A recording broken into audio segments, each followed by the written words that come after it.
Back today, we're just doing a quick look. I don't normally do a midday stream, but I figured I have off today. I'm on vacation here in the Smokies, so welcome to the Smoky Mountains. And I wanted to just take a quick look. I was chatting with my brother-in-law before they just left to go do something. They took my nephews with them, so have a little bit of quiet in the house right now. So I figured I'd just take this opportunity to talk to you guys about what's kind of going on in the markets right now. So just kind of looking at it from a perspective of what the meeting minutes have done. So they released at about 2 o'clock. So you can see where we're kind of pulling up into this bullish trend here, going into 2 o'clock. And then once 2 o'clock hit, we've kind of sold off a little bit. Now, what does this actually mean? Are we trying to build some sort of liquidity before we have some sort of bullish run towards the end of the day?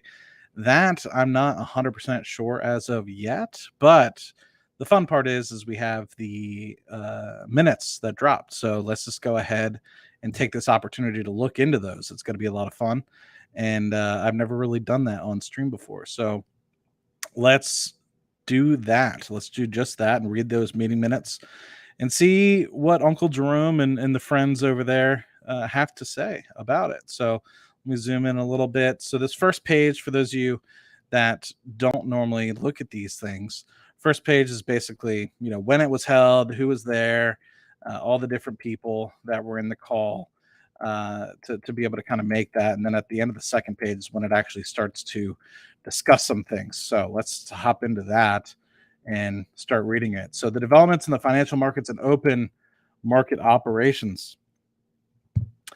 The manager turned first to review the developments in the financial markets over the intermeeting periods, basically saying data releases generally demonstrating economic resilience, further easing of inflation pressures.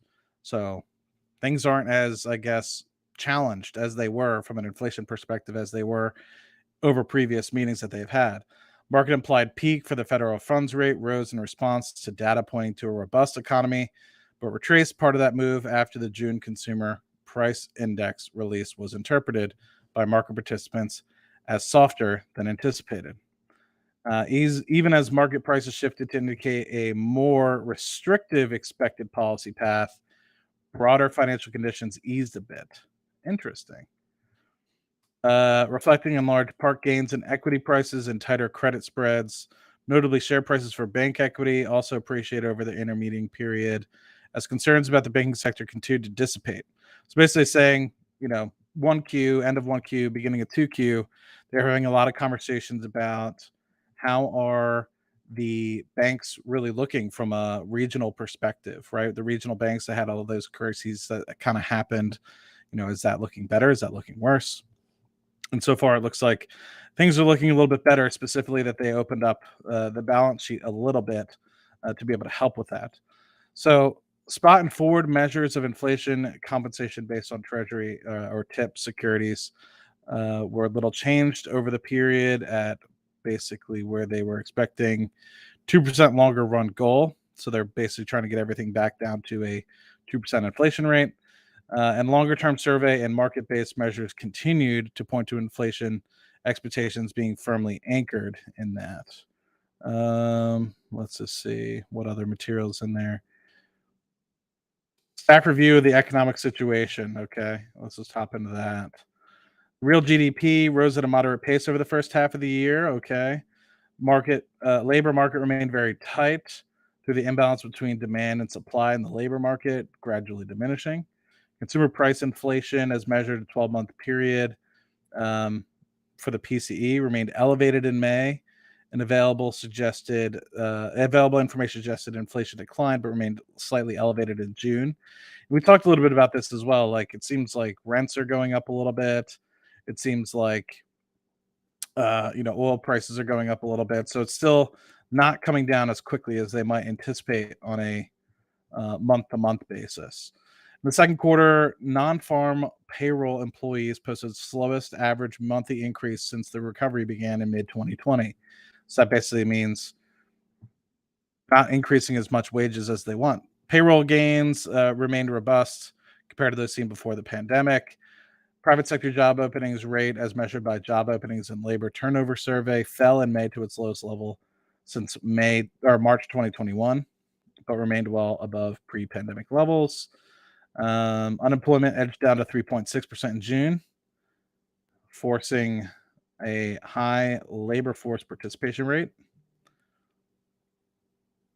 Unemployment rates for African Americans and Hispanics both rose, were well above the national average. The average hourly earnings rose 4.4% over the past 12 months. It's pretty good. Not as great as inflation has been over the past 12 months, but maybe the average if you take all 12 months and average it. Um, and compared with the year earlier increase of 5.4%. CPI continued to show signs of easing but remained elevated. True. Inflation was 3.8% over the 12 months ending in May, and core PCE price inflation includes or excludes changes in energy prices, consumer food prices, was 4.6%. So if you exclude some of those things coming down, like food prices, energy prices, it was 4.6%. Pretty interesting. Okay, so what is the financial situation? Over the intermeeting period, market participants interpreted domestic economic data as indicating continued resilience of the economic activity, some easing of inflationary pressures, and they viewed monetary policy communications as pointing to somewhat more restrictive policy than expected. Let me think about that one. Continued resilience of the economy and some easing of inflationary pressures. And they viewed monetary policy communications as pointing to more restrictive than expected. So I think that they are saying here that they think that their policy was interpreted to be more restrictive than what they initially set out for. So the market implied path for federal funds rate rose modestly and nominally. Treasury yields increased somewhat at shorter maturities. Broad equity prices increased, true, and spreads on investment and speculative grade corporate bonds narrowed moderately. Finance conditions continue to be gradually restrictive, and borrowing costs remain elevated. True, because you're increasing the Fed's rate, so makes a little bit sense. During the period, the market implied path for federal funds rate rose modestly, while the timing of the path slightly higher peak moved a little later to just after November meeting. Beyond this year, the policy rate path implied overnight index swap quotes, yields on treasuries, shorter maturities, but only in slightly longer maturities. Measures of inflation compensation rose only slightly for the near term and longer maturities. Broad stock price indices increased, and spreads on the investment and speculative grade corporate bonds narrowed moderately over the intermeeting period. The VIX, the 1 month implied volatility on the S&P 500, edged down and ended the period near the 25th percentile of its historical distribution, so meaning lower volatility than normal. Bank equity prices increased and outperformed the S&P 500 modestly. Yeah, I mean, me and Chris talked about that a little bit last night, where regional banks have kind of come out of, since the May timeframe, things have looked a little bit better for them between last month meeting and this month meeting, because they had a meeting in May and then they had one in July. So, or was it June and July? Either way, one of the months they skipped, but I think it was like end of July, or maybe it was end of June, and they skipped July. And anyway, I'm mixing it all up here, but so stock prices for the largest banks fully recovered from the declines immediate wake of failure of the Silicon Valley Bank, while those regional banks remained below levels seen in early May.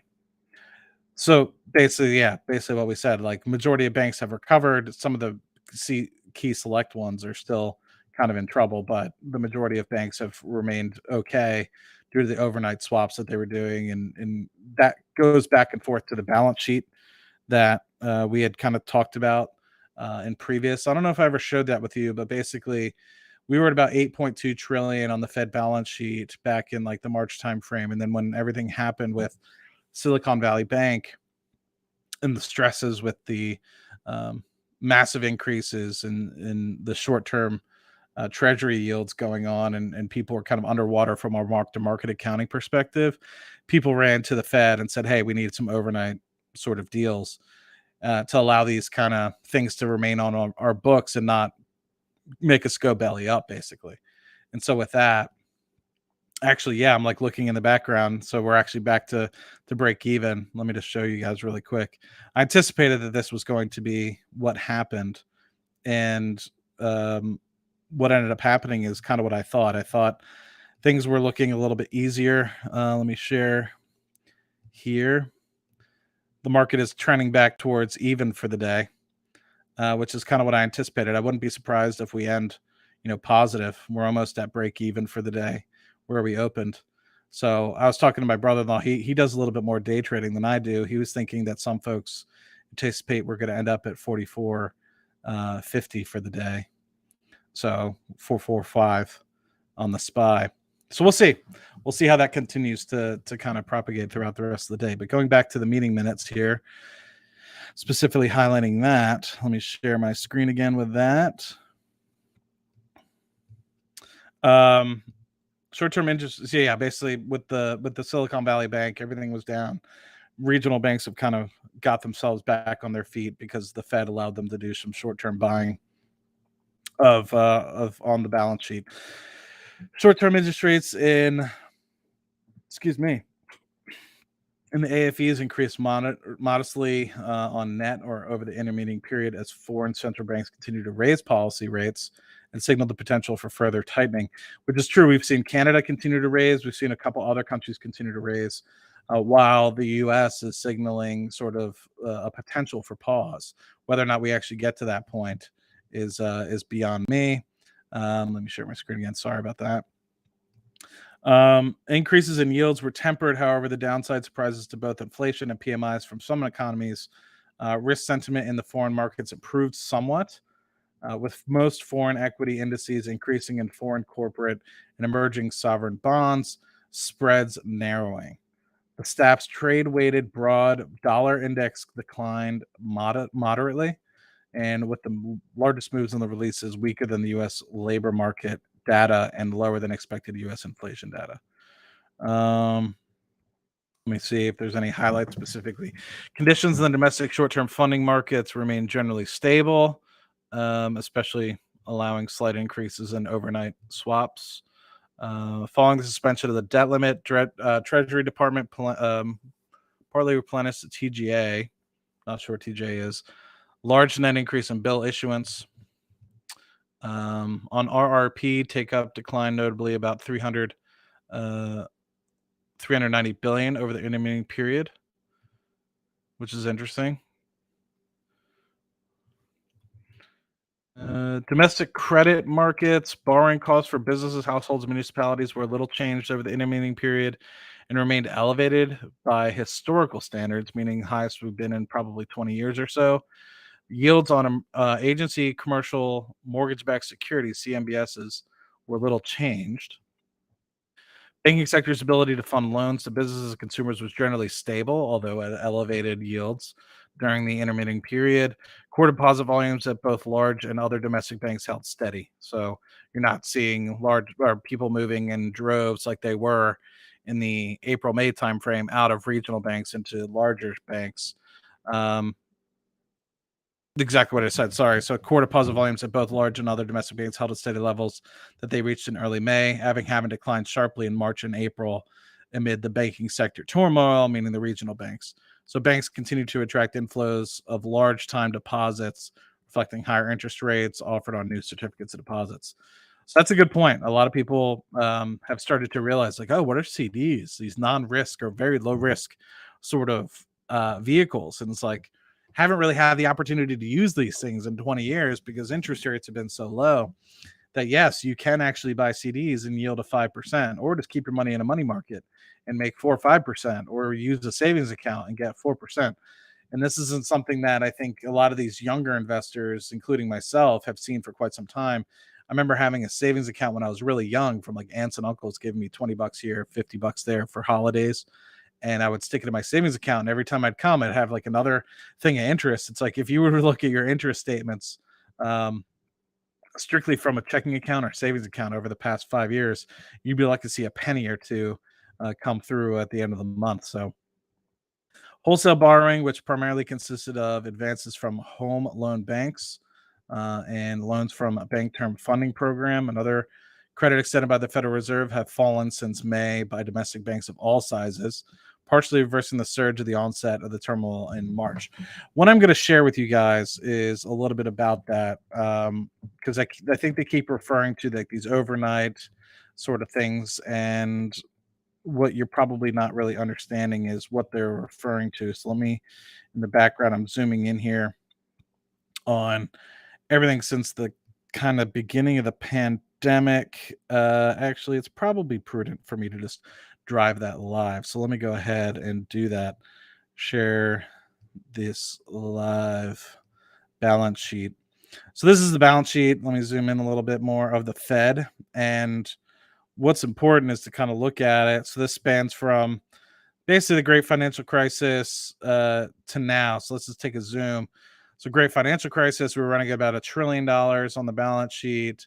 And then they did the TARP, tainted asset relief program, that raised us about $1 trillion worth. And then we started quantitative easing in the 2013 timeframe.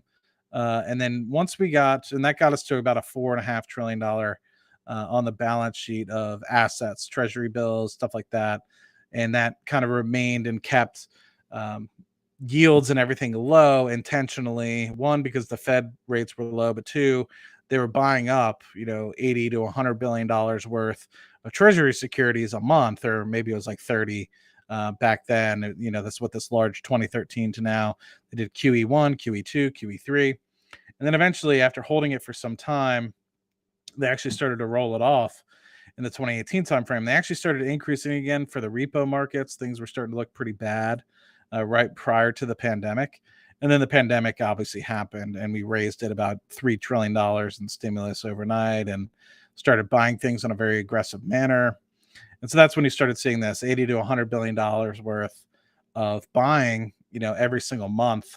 And it got to the point where in the mid 2022 timeframe, we said, you know what, we're not going to sell these things. If you sell it, you're going to kill the market, but you're going to let them roll off. And so that's what this roll off is. We got to basically 9 trillion on the balance sheet. We rolled it off, and we got to this 8.3, $8.4 trillion mark in March timeframe. Then we started having the regional bank problems. So then we allowed about 400 billion or $350 billion worth of overnight swaps to happen. And that's when you saw the market get a little bit propped up. Not everyone was freaking out as much about what was kind of going on. I'm not even sharing the screen. Jesus. So let me just give a quick recap again. 2008, 1 trillion of the TARP. Then basically you got to 2013, you started QE1, QE2, QE3. It flatlined on the balance sheet here. They started selling off or letting them roll off into the mid 2018-19 timeframe. And then we did the repo.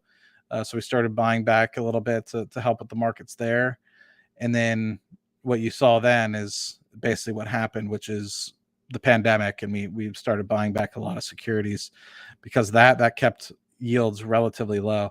So we went from about 7 trillion over the course of the next 2 years, basically, to 9 trillion. And then here in the March 2023 timeframe is when we did the overnight swaps for the regional banks.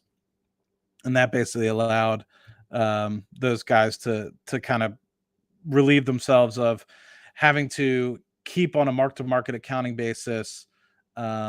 And what I mean by that, I'll get to in a second, from going belly up. So what happened with Silicon Valley Bank, they were buying too many short-term duration securities, right? And so when you're buying, say, a 2-year, a 5-year, or something like that, if the yield goes from, say, 2% to 4%, the value of whatever is on that bond that you had bought is basically on a mark-to-market accounting perspective, meaning if you were to have to force sell yourself today, is basically half of what it was, right? Because why would you buy that bond as opposed to just going to the market and buying a bond that yields 4% or 5%? So the value of the original bond decreases in value. Now, if you hold the value or hold the bond until basically fruition or when it's supposed to mature, not anything's going to happen. But the problem with the things is now is on a mark-to-market accounting basis, it's like you kind of need to have your assets in a firm basis. And so they didn't have as much risk management going on as they should have. They shouldn't have been buying as much heavy weighted 2 to 5 year. Maybe they should have been at the 30-year, or sorry, 30-day or 26-week sort of securities rather than focusing on the 2 to 5 years, because that allows you to roll off every month or so. So on a quarterly basis, when you're kind of looking at things, you're not as much in a bind. And so that overnight swap that they did, where they allowed you to buy $400 billion worth of securities, kind of propped up some of the regional banks and allowed some of them to kind of get to the place where they can survive out that 2 to 3 years of kind of those bonds that they had bought.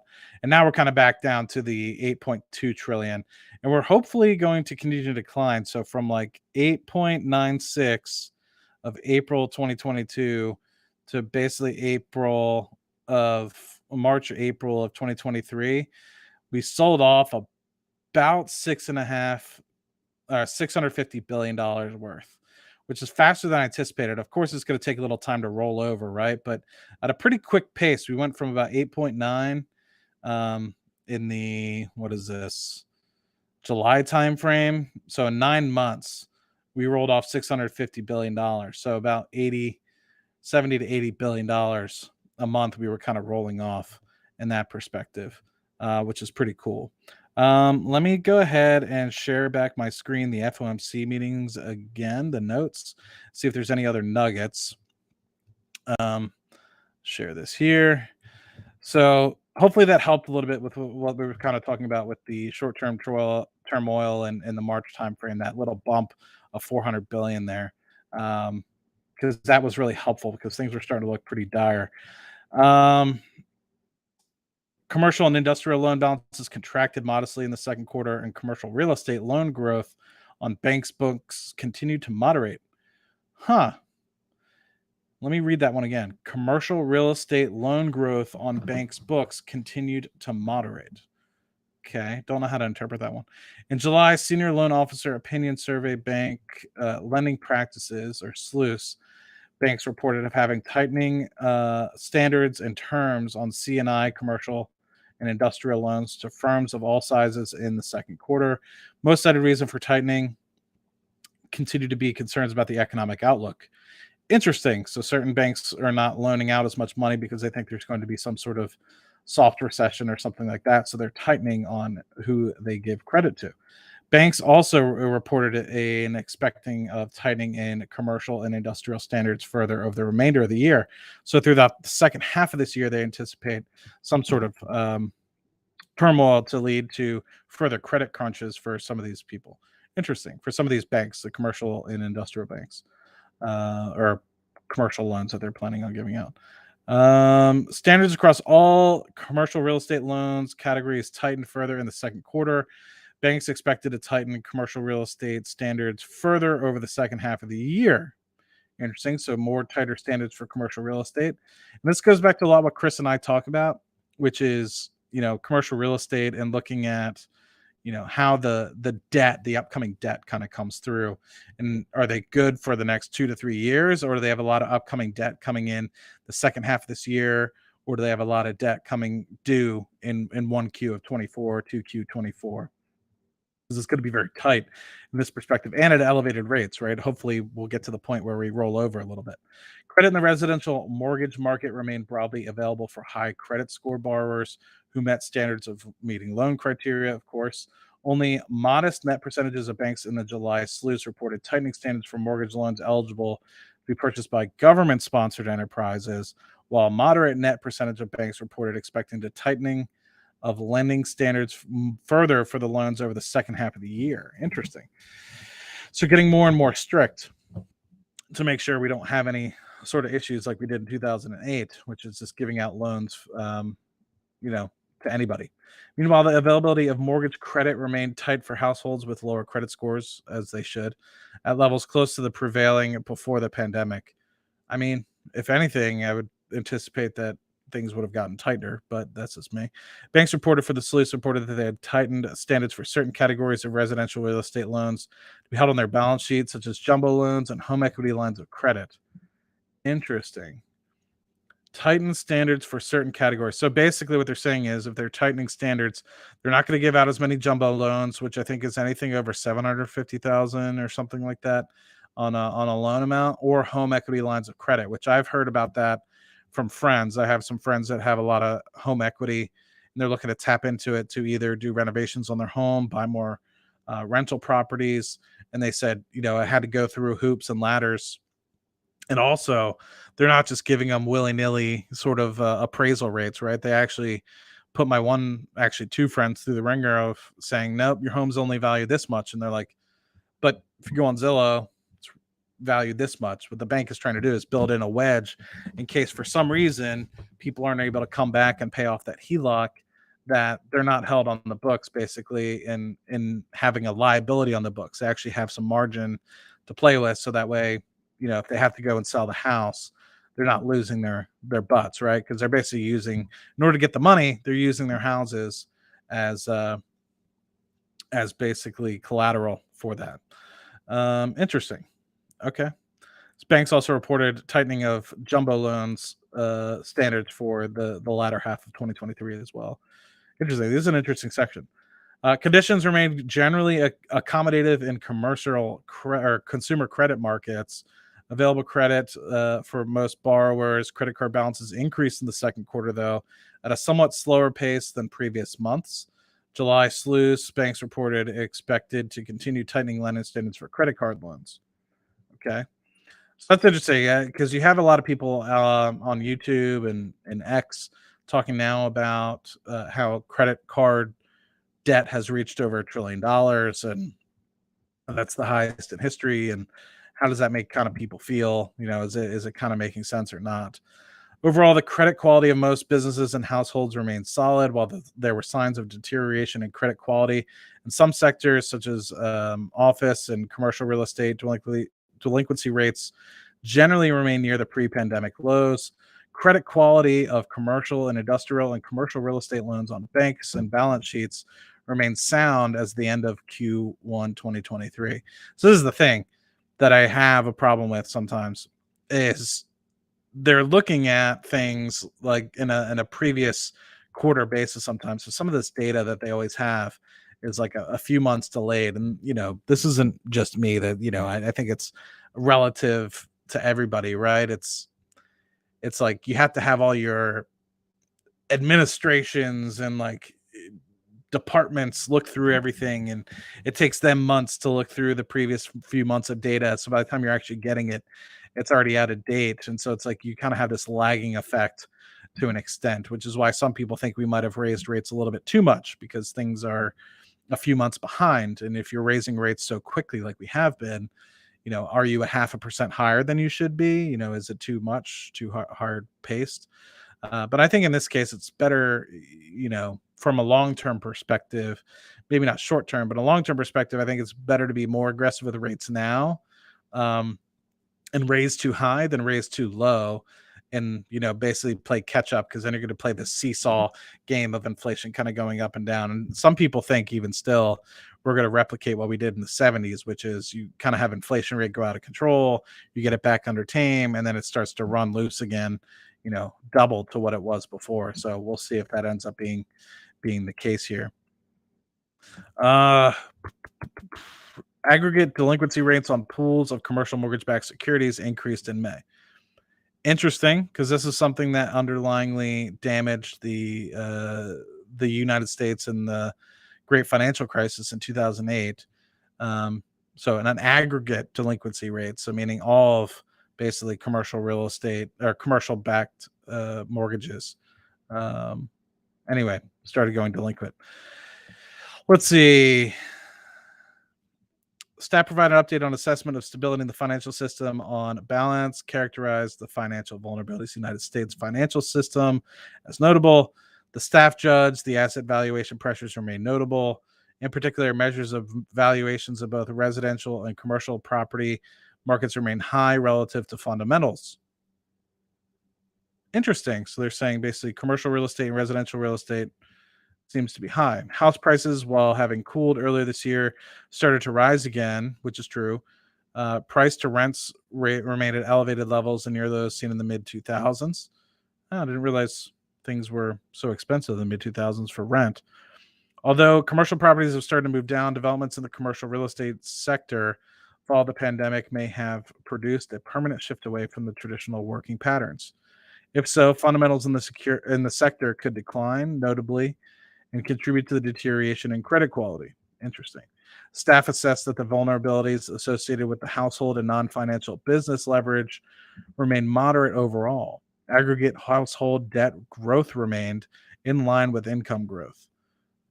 Okay, so basically you're saying income growth is growing, but also debt is growing at the same percentage rate. Interesting. Non-financial businesses remain highly leveraged and thus vulnerable to shocks. Firms' debt growth has been relatively subdued recently, and ability to service that debt has been quite high because of the higher interest rates, even among lower rated firms. Leverage in the financial sector was categorized as notable. In the banking sector, regulatory risk based capital ratios showed the system remained well capitalized. And for those of you guys who don't really understand, what they're saying is for all the amounts of debt that they have out there, they need to have about 11% of their capital, or maybe it's 9% of their loans out in capital. So if they have $1 trillion, they need $90 billion worth of cash on hand to be able to help service that debt or to be able to keep the big wheel going, right? In case people need to service anything. I'm not doing a good job explaining that, but hopefully it helps a little bit. They just need to have some cash on hand. They can't just keep loaning out, loaning out, loaning out. Um, However, while the overall banking system retained ample loss bearing capacity, some banks experienced sizable declines in the fair value of their assets as a consequence of rising interest rates. So, the thing that you have to recognize is banks always have to give a margin of safety when they're renting or loaning out properties, right? In case any delinquencies sort of happen. So, they're talking about delinquencies up above, talking about how um, mortgage-backed securities are a little bit rough right now. The delinquency rates on that are starting to go up. Um, you're starting to see some on commercial real estate to an extent. So what they're talking about here is like if you have a higher interest rate and you're also starting to see value of these properties declining, are they going to be capitalized enough? Where are their assets, meaning their liabilities, or are the assets values themselves going to be basically degraded or have to be written off, say 50 to $100 billion in the case of say Wells Fargo, JP Morgan? That liability, that payment, that money that they loaned out is still going to be the same. And so in that case, that loan is underwater. And it's the same reason why when you go to get a mortgage, they prefer a 20% down payment. Because then if they have to give the keys back, or you have to give the keys back because you don't pay, they have that 20% margin to play with for the home, or that home value can decrease a little bit, say 5-10% before it really starts to eat into their sort of assets on their books. So that's really what they're trying to kind of get at is some of these asset values have started to decline. Now, if they're allowing people to get these homes at 3% down, 5% down, 10% down, they're going to start coming underwater. And it's not a big deal for the residential people because they can just live in those homes unless they, don't pay them. But when it comes to a commercial real estate business perspective or multifamily or something like that, they can ask for some of those things on due, right? So what you might end up doing is saying having to sell, wholesale some sort of properties to be able to get that cash back as soon as possible, because they can ask you at any time. They might call the loan, and that might happen if this is what happened to some people that I know of in the commercial real estate or multifamily real estate business. I don't know personally, but I've heard their stories. Like Grant Cardone, for example, he had a bunch of loans out in California in 2008 timeframe. The bank got bought out by another bank, and even though he was okay, they called all the credit and he had to sell a lot of his properties to be able to come forth with all those loan payments. So even though he was cash flowing, nothing was going wrong with him, he had to sell them, and he had to sell them for cheaper than what he wanted because the bank was basically calling loans that they didn't necessarily approve of, or they just wanted to clean their balance sheet a little bit. So that's the problem with some of these things, right? And when you deal with leverage and stuff like that. So vulnerabilities associated with funding risks were also characterized as notable. Altogether, or although a small number of banks saw notable outflows of deposits late in the first quarter and early in the second quarter, deposit flows later stabilized going throughout the rest of 2Q. The economic outlook. The economic forecast prepared by the staff for the July FOMC meeting was stronger than the June projection since the emergence of stress in the banking sector in mid March. Indicators of spending and real activity had come in stronger than anticipated. As a result, the staff no longer judged that the economy would enter a mild recession, I assume it was going to say, toward the end of the year. However, the staff continued to expect that the real GDP growth in 2024 and 2025 would run below their estimate of potential output growth, leading to a smaller increase in unemployment relative to its current level. Staff continued to project that the total and core PCE inflation would move lower in coming years. Much of the step down in core inflation was expected to occur over the second half of 2023, with forward-looking indicators pointing to a slowing in the rate of increase of housing services, goods, and non-housing services prices and core goods. Prices expected to decelerate over the remainder of 2023. Inflation was anticipated to ease further over 2024 as demand supply imbalances continue to resolve. By 2025, total PCE price inflation was expected to be 2.2%, and core inflation was expected to be 2.3%. Staff continued to judge that the risks to the baseline projection for the real activity were tilted down to the downside. Risks to the staff baseline inflation forecasts were seen as skewed to the upside, given the possibility that inflation dynamics would prove to be more persistent than expected or further adverse shocks to the supply conditions might occur. Moreover, the additional monetary policy tightening that would be necessitated by higher or more persistent inflation represented a downside risk to the projection for real activity. Interesting. Basically, they're saying a lot of this recessionary fears are going to be put off towards the end of the year. No longer happening, but they're also saying continued GDP growth in 24 and 25 were below their potential growth. So they do think that it's going to be like a flatter sort of GDP growth going into 24, 25. Interesting. The participant views on current conditions and the economic outlook. In the discussion of current economic conditions, participants noted that the economic activity had been expanding at a moderate pace. Job gains had been robust in recent months, and the unemployment rate remained low. Inflation remained elevated. True.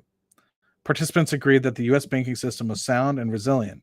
They commented that tighter credit conditions for households and businesses were likely to weigh on the economic activity, hiring, and inflation. However, participants agree that the extent of these effects remained uncertain. Against this background, the committee remained highly attentive to inflation risks. So I guess they're still at a height of inflation concern. And while I'm reading this, I'm just looking at where the SPY is at now. It's still at 44.15. So still slightly down on the day. In assessing the economic outlook, participants noted that real GDP growth had continued to exhibit a resilience in the first half of the year, and the economy had been showing considerable momentum. A gradual slowdown in economic activity, nonetheless, appeared to be in progress. Huh. Yeah, I guess because you're raising interest rates, it makes sense. That's consistent with the restraint placed on demand by the cumulative tightening of monetary policy since the early last year and associated effects with financial conditions. Yeah, that makes sense. I mean, as you kind of pumped a lot of money into the system, things were kind of kicked back to moving after the pandemic. You start raising rates, things are going to kind of decelerate a little bit. Makes a little sense. Participants remarked on the uncertainty about the lags and effects of monetary policy on the economy and discussed the extent to which the effects on the economy stemming from the tightening that the committee had undertaken had already materialized. So basically, how much of the monetary policy in tightening of credit and increase in the rates has really slowed down, and how much of a delay do they need to really worry about? Or are they kind of in the right place right now and they don't necessarily? So they're basically wavering between, hey, we're starting to see the deceleration. Do we kind of back off a little bit, or do we continue to be aggressive? So I think that's kind of what they're talking about with respect to that. Participants commented that the monetary policy tightening appeared to be working broadly as intended, and that a continued gradual slowing in the real GDP growth would help reduce demand supply imbalances in the economy. Basically, outrun supply demand, which would cause inflation. Participants assessed that the ongoing tightening of credit conditions in the banking sector, as evidenced in the most recent survey of banks, would also likely weigh on the economic activity in the coming quarters. Let me see. Participants in ongoing tightening of credit conditions. Yeah, so less loans going out, commercial real estate tightening, all that sort of stuff will continue to basically hinder on inflation going forward, which will be beneficial for kind of keeping monetary policy where it's at today. Participants noted that the recent reduction in total and core inflation rates. What did I mess up? Participants noted the recent reduction in total and core. Okay, so they're just noting that inflation is going down. However, they stressed that inflation remained unacceptably high. I guess this is July, so I guess it was still in the fours. And further evidence would be required for them to be confident that inflation was on a clear path towards the committee's 2%. So keep in mind, this is July, right? So now here we are getting the July information in the August meeting, which will be happening soon here. And or maybe it won't be happening until next month. I have to double check. But here we are. We just came off and got a 3.2 or something like that. So we're getting closer and closer, right? We're on a steady war path, it seems like, to getting closer to 2. So when we have meeting minutes come out next, are they going to comment on this and say, all right, it's becoming more and more obvious, right? Because back when this was kind of made, things were still in the 4s, the high 3s. So that evidence enough? Inflation's higher than they want, which is 2%, right? And they're very strict about that 2%. They don't want 2.5, they don't want 2.2, they want 2%. So makes a little bit more sense now that they're kind of like forcing the issue.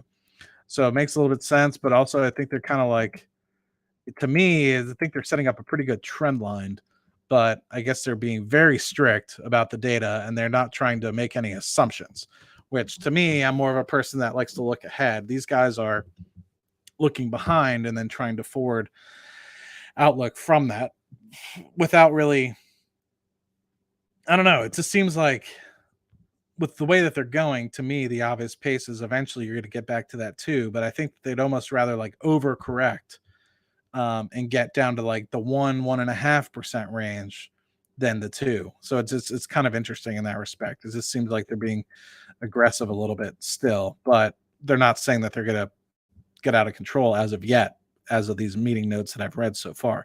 So let's read on. Participants continued to view a below trend growth in the real GDP and some softening in the labor markets as needed to bring aggregate supply and aggregate demand into better balance and reduce inflationary pressures, sufficient to return inflation to the 2% over time. Participants noted that the consumer spending had recently exhibited considerable resilience and underpinned by an aggregate strong household balance sheets, robust job and income gains, and low unemployment rates, and rising consumer confidence. Makes sense. Nevertheless, tight financial conditions, primarily reflecting the cumulative effect of the committee's shift to a restrictive policy stance, were expected to contribute to slower growth and consumption over the period ahead. Participants cited other factors that were likely leading to or appeared consistent with a slowdown in consumption, including declining stock of excess savings, softening labor market conditions, and increased price stability, increased price sensitivity on the part of customers. Some participants observed that the recent increase in home prices suggested that the housing sector's response to monetary policy may have peaked. So I guess the way I'm interpreting that last sentence, some participants observed that recent increases in home prices suggest the housing sector's response to monetary policy may have peaked. Does that mean